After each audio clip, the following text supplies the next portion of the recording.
नमस्कार, hello India weekend special में आपका स्वागत है। मैं हूं प्रतिबिंब शर्मा और मैं हूं आपके साथ शालिनी खंडेलवाल।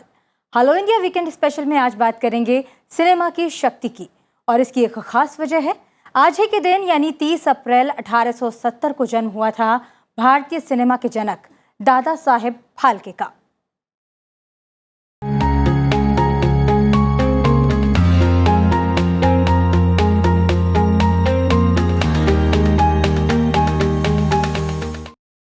पेशे से चित्रकार दादा साहब फाल्के ने क्राइस्ट पर बनी एक शॉर्ट फिल्म क्या देखी कि फिल्मों के दीवाने हो गए और पहुंच गए इंग्लैंड और खरीद लाए एक कैमरा।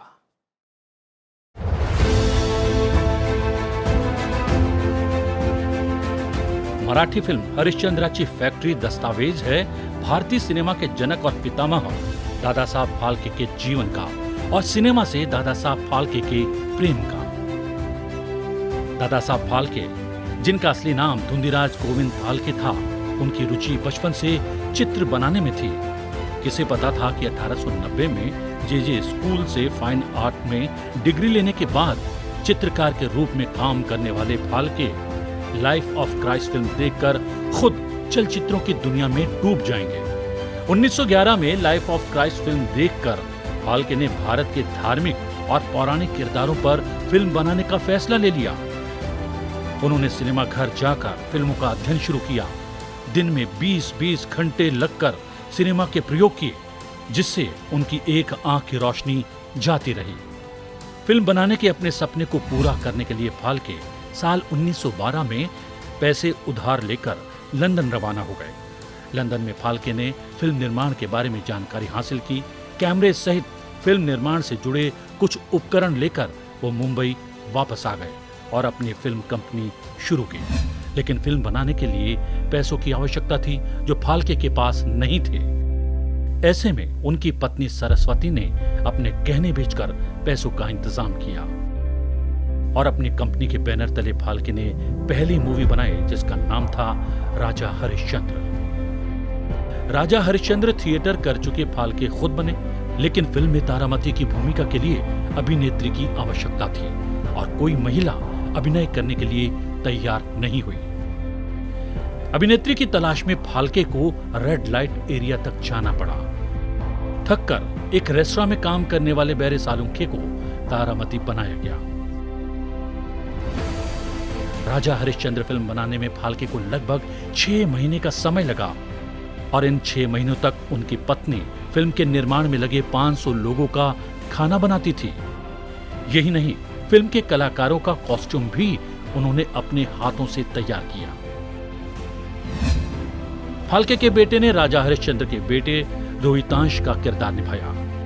इस तरह फाल्के का पूरा परिवार फिल्म निर्माण को समर्पित हो गया। 15,000 की लागत में बनी फिल्म राजा हरिश्चंद्र 1913 में 3 मई को कॉर्नेशन सिनेमा हॉल में रिलीज हो गई, जिसे दर्शकों ने खूब पसंद किया और फिल्म सुपरहिट साबित हुई। 19 साल के करियर में दादा साहब फाल्के ने 95 फिल्मों और 27 लघु फिल्मों का निर्माण किया और भारतीय सिनेमा की ऐसी नींव रखी जिस पर 1.5 अरब कारोबार करने वाली फिल्म उद्योग की इमारत खड़ी हो गई। फिल्म निर्माण में दादा साहब के योगदान को सम्मान देने के लिए 1969 में दादा साहब फाल्के अवार्ड देने की शुरुआत की गई और ये अवार्ड भारतीय सिनेमा का सबसे बड़ा सम्मान बन गया। 1971 में दादा साहब फाल्के के सम्मान में डाक टिकट भी जारी किया गया। 2001 में दादा साहब फाल्के पर मराठी फिल्म बनी हरिश्चंद्राची फैक्ट्री। कहीं ना कहीं सिनेमा की शक्ति से खिंचकर पूरा जीवन दादा साहब फाल्के ने सिनेमा को समर्पित कर दिया। बिल्कुल प्रतिबिंब, और इसी वजह से वो भारतीय सिनेमा के जन्मदाता के रूप में जाने जाते हैं। उन्होंने ही भारत में सिनेमा की नींव रखी थी।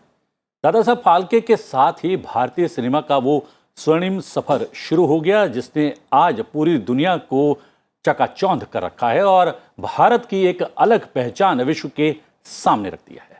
बिल्कुल प्रतिबिंब, और हम एक रिपोर्ट के जरिए जानने की कोशिश करते हैं भारतीय सिनेमा का सफर कैसा रहा और कैसे भारतीय सिनेमा भारत की सॉफ्ट पावर है। भारतीय फिल्म और संगीत की मुरीद सारी दुनिया है। इसे हमारे सॉफ्ट पावर का एक अनौपचारिक लेकिन अहम हिस्सा कहा जा सकता है। इस सॉफ्ट पावर की तासीर बढ़ाने में सिनेमा जगत के कई कलाकारों का योगदान है। भारत में फिल्मों की नींव वर्ष 1913 में धुंडीराज गोविंद फाल्के यानी दादा साहब फाल्के ने राजा हरिश्चंद्र फिल्म के जरिए रखी थी। इन्हें भारतीय सिनेमा का जनक भी कहा जाता है। राजा हरिश्चंद्र एक मूक फिल्म थी जिसने देश में फिल्म निर्माण के युग का सूत्रपात किया। तमाम विपरीत परिस्थितियों के बावजूद दादा साहब फाल्के ने इस पहल को अंजाम तक पहुंचाया था। आज फिल्म निर्माण उद्योग अरबों रुपये की टकसाल बन चुका है। ताजा आंकड़ों के अनुसार भारतीय फिल्म उद्योग की वैल्यूएशन करीब 20,000 करोड़ रुपए की है। यहाँ हर वर्ष 20 भाषाओं में करीब 2000 फिल्मों का निर्माण हो रहा है।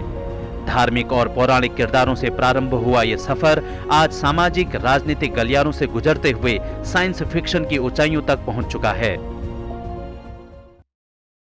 दादा साहब फाल्के द्वारा शुरू किए गए सिनेमा की सार्थकता, संपन्नता और शक्ति को जानने के लिए बात करेंगे स्टूडियो में मौजूद वरिष्ठ पत्रकार और फिल्म समीक्षक अनंत विजय से। अनंत विजय अपने स्तंभों, समकालीन साहित्यिक, सांस्कृतिक और सामाजिक सरोकारों और सटीक फिल्म समीक्षा के लिए जाने जाते हैं। उन्हें सर्वश्रेष्ठ फिल्म समीक्षक का राष्ट्रीय पुरस्कार समेत कई पुरस्कार मिल चुके हैं।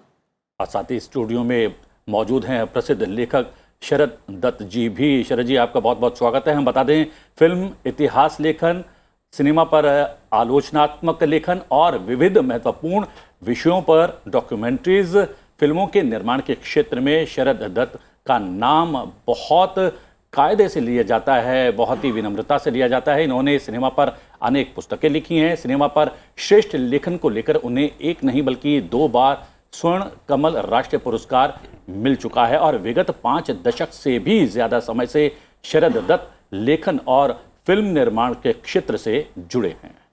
प्रतिबिंब इसके अलावा वर्चुअली हमारे साथ जुड़ रहे हैं मुंबई से दादा साहब फाल्के के प्रपौत्र चंद्रशेखर पुसालकर। आपका बहुत बहुत स्वागत है। चंद्रशेखर जी के बारे में मैं बताना चाहूंगा कि चंद्रशेखर जी दादा साहब फाल्के जी की बिटिया के बेटे हैं। क्या मैं सही कह रहा हूं चंद्रशेखर जी? और कैसे देखते हैं दादा साहब फाल्के जी की लीगेसी को? हाँ, मुझे बहुत गर्व है कि वो लीगेसी में हम पैदा हो गए। मेरे ग्रैंडफादर इतने ग्रेट है। छोटेपन में मुझे कुछ अलग लगता था। माँ बहुत कुछ बात करती थी उनके बारे में। तभी मुझे पता चला कि अपने ग्रैंडफादर दूसरे मित्रों के ग्रैंडफादर से कुछ अलग है क्योंकि उनके कुछ पेपर में उसका नाम आता था। मेरी मदर बहुत कुछ बात करती थी और आगे मैं जब भी बड़ा हो गया तो उनका बड़प्पन मुझे महसूस हो गया और मैं गर्व से कहता हूँ कि I am very lucky to be born in that family.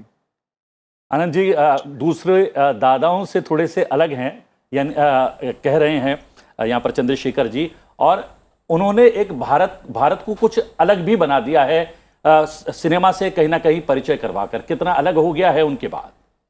Dada Saheb Phalke को मैं फिल्मों का तपस्वी मानता हूँ। जिस प्रकार से उन्होंने जिस प्रकार से दधीची ने हड्डियाँ गलाकर अपना ये किया, उसी प्रकार दादा साहब ने फिल्म निर्माण के लिए, आप देखिए अभी आपके पैकेज में ये बताया गया कि उनकी आंख चली गई थी, 7 महीने बाद उनकी रोशनी लौट, और ये सब फिल्मों के उनके पैशन को लेकर ही हुआ।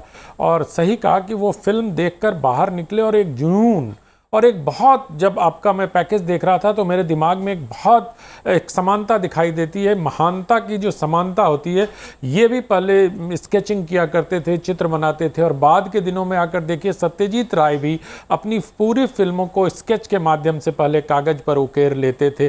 तो जो बड़े लोगों के गुण होते हैं वो भी मिलते हैं। जी हाँ शालिनी, आपके दिमाग में भी बहुत सारे सवाल घूम रहे होंगे। एक सवाल जो है वो, क्योंकि आपने भक्ति काल से इसका जो है तुलना की है, क्या भक्ति काल था या फिर स्वतंत्रता आंदोलन में भागीदारी सिनेमा के माध्यम से तय की थी दादा साहब फाल्के ने? शरद जी, देखिए, दादा साहब फाल्के ने जब 1913 में राजा हरिश्चंद्र बनाई तो वो एकमात्र शख्स नहीं थे जो फिल्में बनाने में इंटरेस्टेड थे। तो जब लूमियर ब्रदर्स अपना फिल्में लेके आएगा 1 मिनट की लघु फिल्में, तो उसको जिन लोगों ने देखा उसमें से कुछ बड़े उत्साहित लोग थे, जिनमें आरजी तोरने थे, साबक दादा थे, और इस तरह कई लोग थे जो उसमें फिल्मों में उन्होंने अटैम्प्ट्स भी किए। लेकिन साबे तो बाद में सारे वृत्त चित्र बनाने लगे, और उन्होंने बहुत से ऐसे वृत्त चित्र बनाए जो आज भी उपलब्ध हैं, जिनमें भारतीय जो हमारा गांधी जी की जो मूवमेंट्स थी वो सारी फिल्में उनकी शूट की हुई थी। लेकिन आरजी तोरने ने 1912 में पुंडलिक नाम की एक फिल्म बनाई जो एक बेसिकली एक नाटक था। उन्होंने उस नाटक को शूट कर लिया कैमरे पे। इसीलिए राजा हरिश्चंद्र जो है पहली फीचर फिल्म है, क्योंकि जिसमें एक स्क्रीन प्ले है, उसकी एक कथानक है, उसमें बिगिनिंग है, मिडल है, एंड है। ये फिल्म नष्ट हो गई और 1917 में उन्होंने दोबारा बनाया इस फिल्म को। तो अनंत जी ये बताइए कि फिल्म का जो दौर था, शुरुआत भले ही भक्ति काल से हुई हो, लेकिन अब फिल्मों का जो विषय है बदल गया है, तकनीक बदल गई है, तो क्या कुछ अंतर आ गया है और समाज पर उसका जो असर है वो कुछ कैसा है? शालिनी, फिल्मों का समाज पर बहुत प्रभाव पड़ता है। मेरा मानना है कि इमेंस इम्पैक्ट जो है फिल्में समाज पर छोड़ती है। हमने कई पीढ़ियों के अभिनेताओं को देखा है कि उनके, सिर्फ मैं छोटा सा उदाहरण देता हूं कि अमिताभ बच्चन के बाल बड़े होते थे तो युवाओं के बाल बड़े होने लगे। धर्मेंद्र की पतलून का वो घेरा बड़ा होता था तो पतलून वैसे चली। फैशन के साथ साथ हमारी ज़िंदगी पर भी असर डालता है। कॉलेज स्कूल में जो युवा मन होता है उन पर फिल्में प्रभाव डालती हैं। अगर प्रभाव, और इसका एक उल्टा रिवर्स इम्पैक्ट भी होता है, समाज भी फिल्मों को प्रभावित करता है। अगर आप जब भक्ति काल से आगे बढ़ेंगे और जब आप फिल्मों को देखेंगे तो 1950 के दौर में जब वो वी शांताराम अपनी फिल्में लेकर आए तो उनकी फिल्मों में देखिए समाज में हो रहे बदलाव। अगर वो 47 के आसपास देखेंगे तो उन्होंने पड़ोसी फिल्म बनाई जिसमें हिंदू मुसलमान एकता की बात करते हैं। फिर थोड़ा और आगे बढ़िए 1950 में आकर वो दहेज फिल्म बनाते हैं, जब दहेज की समस्या को लेकर पूरा समाज उसमें हो रहा था। और वो बड़ी मार्मिक कहानी थी कि किस तरह जब अपना एक पिता अपनी बेटी को बचाने के लिए पूरा सब कुछ बेचकर और अपनी बेटी को वहाँ पहुँचता है तो उसकी सास तब तक उसको धक्का दे चुकी होती है और पिता की गोद में उस बिटिया की जान जाती है जब पिता ये कहता है कि मैं तुम्हारे लिए इतने पैसे लेकर आया हूँ ताकि तुम्हें दहेज मिल सके। और समाज को कैसे प्रभावित होता है, कहा जाता है कि 1950 में बिहार में दहेज के खिलाफ जो कानून बना उसमें इस फिल्म की बड़ी भूमिका थी। उसी तरह से और आगे बढ़े नया दौर फिल्म में देखिए तो आपको कैपिटलिज्म का और सोशलिज्म का एक टकराव दो विचारधारा की आपको दिखाई देती है। फिर आपने तकनीक की बात की, वो काफ़ी आगे बढ़ते गए, लेकिन तकनीक का इस्तेमाल वी शांताराम जुगाड़ से भी करते थे। अभी हम स्टूडियो में जो जिमी जिब लगाकर काम करते हैं वो शांताराम साहब बैलगाड़ी के अगले हिस्से में जहां बैल रखे जाते हैं वहां 2 कैमरा लगाकर और पीछे से उसको घुमा के ट्रैक करके जिमी जिब की तरह से उसका उपयोग करते थे।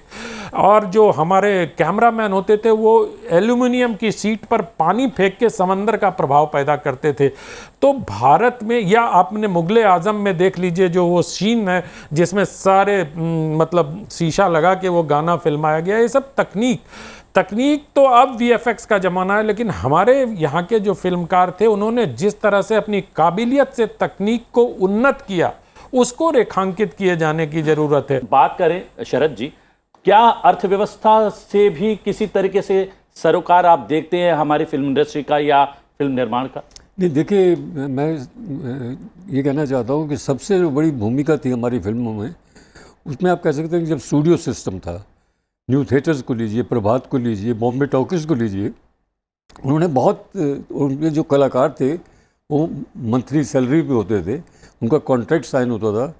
और BN सरकार खुद लंदन से पढ़ के आए थे, सिविल इंजीनियर थे, और उनका जो सिविल इंजीनियरिंग का एक्सपीरियंस था वो सिर्फ 2 चीज़ों के लिए काम आया।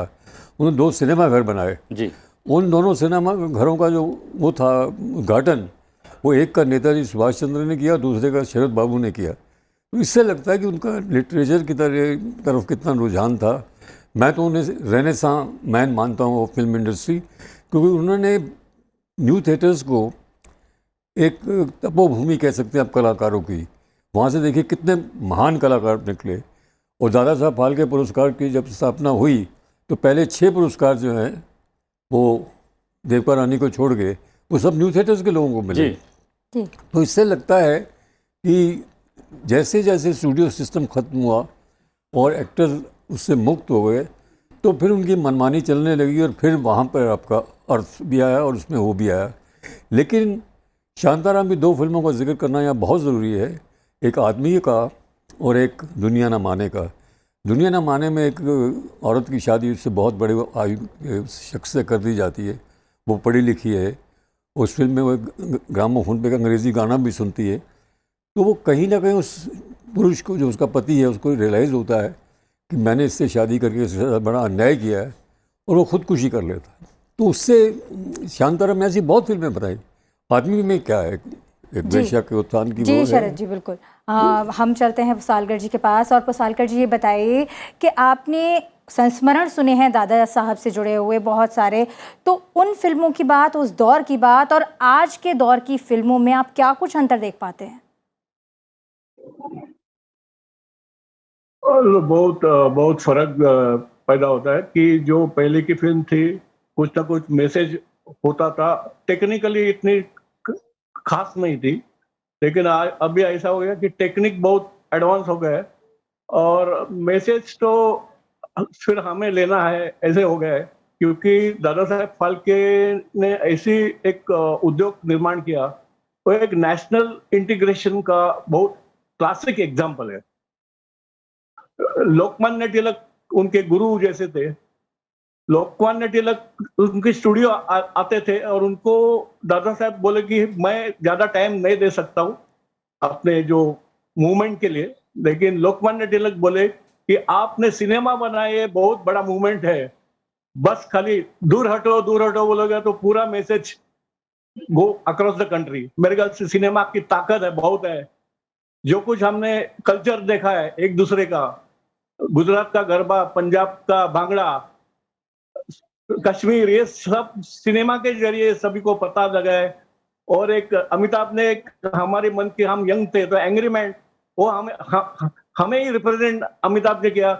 जया भादुरी हमें नेक्स्ट डोर हमारी बहन जैसे लगती थी। ये सिनेमा का इम्पैक्ट बहुत ही है मेरे ख्याल से। Cinema played vital role. जी चंद्रशेखर जी, सिनेमा की शक्ति के बारे में तो बताया आपने, और अनंत जी ने भी जिक्र किया कि किस तरीके से सिनेमा में दिखाई गई चीज़ों की वजह से एक्ट भी बने। अनंत जी, आपसे जानना चाहेंगे कि सिनेमा सामाजिक संदेश तो देती ही है, लेकिन जहां सकारात्मक असर पड़ता है वहीं कुछ नकारात्मक बातें भी हैं जो सिनेमा से समाज पर दिखाई देती हैं, उनके बारे में बताएं।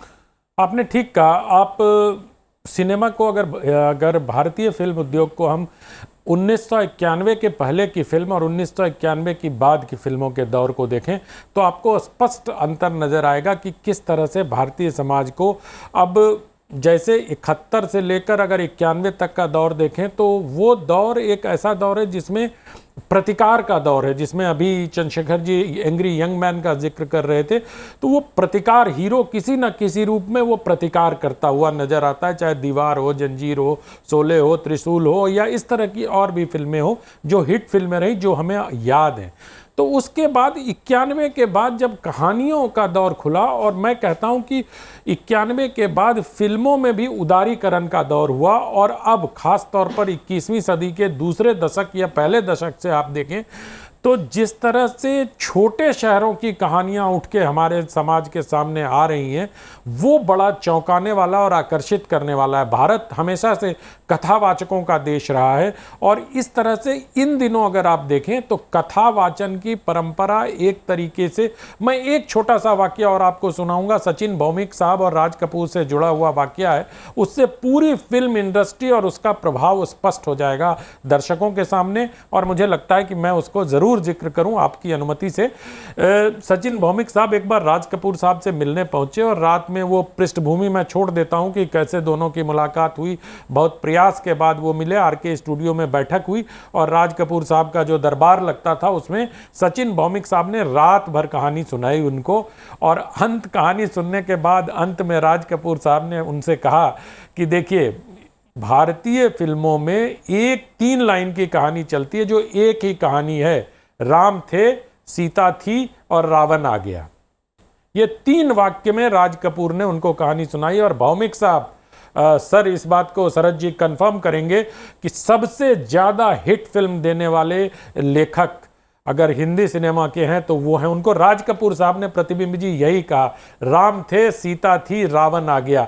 और किसी भी फिल्म को अगर इस कसौटी पर देखें तो कहानी इसी 3 वाक्य के इर्द गिर्द घूमती है। जी हाँ, और हमने ये देखा कि लंबे समय तक हमने हीरो हीरोइन पेड़ के चक्कर काटते रहे, अमीर गरीब की लड़ाई, ये फिल्मों का विषय बहुत लंबे समय तक रहा। लेकिन हम देख रहे हैं कि बदला भी। हाँ, अब परिदृश्य बदल गया है। समसामयिक विषयों को लेकर कहीं ना कहीं फिल्में बनना शुरू हो गई हैं। अमिताभ बच्चन हो या फिर हम देखते हैं अन्य बड़े वरिष्ठ कलाकार, वो भी इस समय मजा ले रहे हैं उन विषयों का, क्योंकि वो सीधे तौर पर, सटीक तौर पर जुड़े हुए हैं आम लोगों से। क्या ये बात सही है शरद जी? और निर्देशक भी कई ऐसे विषय चुन के लेकर आते हैं जो हीरो हीरोइन की कहानी से बिल्कुल अलग है। नहीं, मैं एक बात यहाँ से कहना चाहूँगा, मैं आपसे सहमत हूँ एक बात को लेके जी, कि सिनेमा का समाज पे बुरा असर पड़ता है। सिनेमा क्या है, जैसे आप समाज को, साहित्य को समाज का दर्पण कहते हैं, उसी तरह सिनेमा भी जो घटनाएं घट रही हैं उसको दर्शाता है। अब देखिए, जब 1990 के बाद स्मगलिंग का जोर शुरू हुआ तो हाजी मस्तान, वरदराजन, इनके ऊपर ऐसी खूबसूरत फिल्में बनी, नायकन तो ऑस्कर तक गई। तो जब क्राइम बढ़ता है तो वही क्राइम फिल्मों में भी आता है। जब स्मगलिंग शुरू हुई, एक आपको 80 के दशक में देखिए, डकॉइट्स, 60 के दशक में डकॉइट्स बननी फिल्में शुरू हुई, मुझे जीने दो बनी, जिस देश में गंगा बहती है बनी। तो क्योंकि उस वक्त वो भी एक सामाजिक बुराई थी, उन्होंने कभी अपने आप को डाकू नहीं कहा, उन्होंने हमेशा अपने आप को बागी कहा। वो भी एक अपना प्रतिकार ले रहे थे जो उनके साथ ज्यादती हुई। 2 बीघा ज़मीन जैसी फिल्म में देखिए कि कैसे 1952 में, मैं एक बात का श्रेय जवाहरलाल नेहरू को देना चाहता हूँ कि हिंदी सिनेमा को सार्थक बनाने में उनकी बहुत अहम भूमिका थी। लेकिन एक विषय जो है हमेशा खटकता है हम सिने प्रेमियों को, कि भारतीय फिल्में बहुत बड़ी संख्या में बनती हैं और तकनीक का भी जो है इस्तेमाल किया जाता है, लेकिन अनंत जी, हम लोग ऑस्कर जीतने से क्यों रह जाते हैं? उसकी संख्या देखें तो बहुत कम है हमारी फिल्मों में। ये आप एक ऐसा विवादास्पद मुद्दा उठा रहे हैं जो बर्रे के छत्ते में हाथ डालने। ऑस्कर में फिल्मों की प्रविष्टि भेजने की जो प्रविधि भारत में है वो दोषपूर्ण है। उस प्रणाली पर एक ऐसी संस्था ऑस्कर के लिए फिल्मों का चयन करती है जिस संस्था की कार्य प्रणाली पर ही बड़े प्रश्न चिन्ह हर बार लगते हैं, और हर बार फिल्मों से इतर वजह से किसी फिल्म को भेजे जाने या ना भेजे जाने के आरोप उस संस्था पर लगते रहते हैं। इसमें मैं सोचता हूं कि भारत सरकार को थोड़ा ध्यान देना चाहिए। जो बढ़िया फिल्म है, एक इंडिपेंडेंट, शरद जी जैसे लोगों को एक इंडिपेंडेंट बॉडी बनाकर फिल्मों का चयन करके उसको ऑस्कर में भेजा जाना चाहिए। और दूसरी बात यह है कि हम जिस तरह से ऑस्कर में भेजी जानी और जीत के लिए जैसे नोबेल के लिए लॉबिंग होती है, उस तरह से उनके भाषा में, उनके माध्यम से उन तक पहुंचने का प्रयास हमारे यहाँ ज़रा कम हुआ है। क्योंकि अगर ऐसा होता तो मुझे पूरा विश्वास है कि बहुत सारी फिल्में हैं जो ऑस्कर के लायक हैं और बहुत कमतर फिल्मों को पुरस्कार मिले हैं, और भारतीय फिल्में बहुत अच्छी बनी हैं जिस पर ध्यान नहीं जा सका अंतर्राष्ट्रीय समुदाय का। जी आनंद जी, मैं यहाँ पर एक सवाल आपसे जरूर पूछना चाहूंगी। कहना चाहता हूँ जी कि मदर इंडिया जो है वो जूरी को समझ ही नहीं आई, क्योंकि वो ये समझते रहे कि जब वो इतनी मुश्किल में है, उसका गुजारा नहीं चल रहा, उसका बच्चा मर गया है, तो उस लाला से शादी क्यों नहीं कर लेती? उनका ये इंटरप्रिटेशन, यहाँ नजरिए का अंतर है। नहीं, नजरिए का अंतर नहीं है, उन्हें फिल्म समझ ही नहीं आई कि सारी फिल्म जो है लड़ाई है।